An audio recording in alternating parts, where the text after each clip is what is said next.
bocuuf meeqatu dhabame qubee keenya bocuuf meeqatu dhabame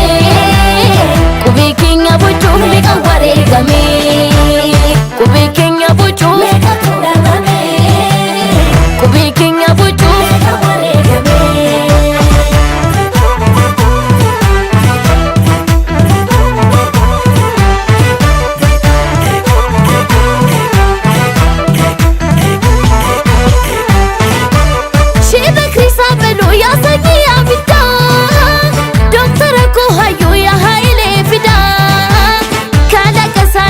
Natinuf bocamte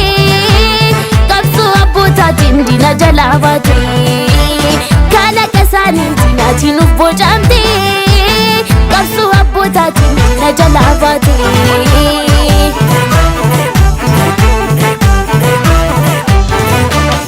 addunyaa tana wanti anaatu afaan oromooti yommuu nanaasu afaan oromooti yommuu nanaasu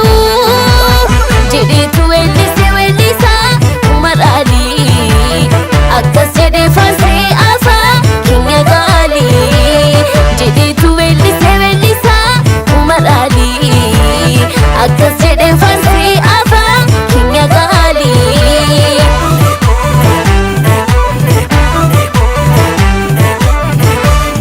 afaan ayyuudhaanuu kana fuula yabbuu afaan saba bal'aa kan biyyoota dhabuu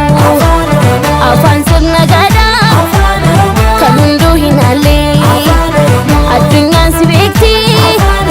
bal'adhu ammalee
Abdulli taatanii qubee keenya bocuun ijaanuuf bantanii Shee Muhammad Rashaad Abdulli taatanii qubee keenya bocuun ijaanuuf bantanii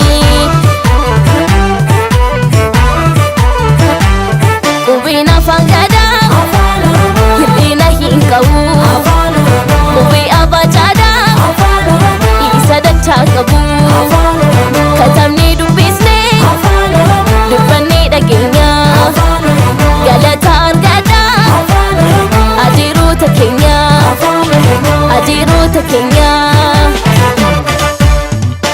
har'a qubee keenya nutu harkaa qaba bakkuma jirtanitti walitti lallaba nus dhaloota dhufuuf akka jennu jaba san tahuu yoon baanne seenaan nu adaba san tahuu yoon baanne seenaan nu adaba dhugaa rabbi dubbachuudhaaf aartist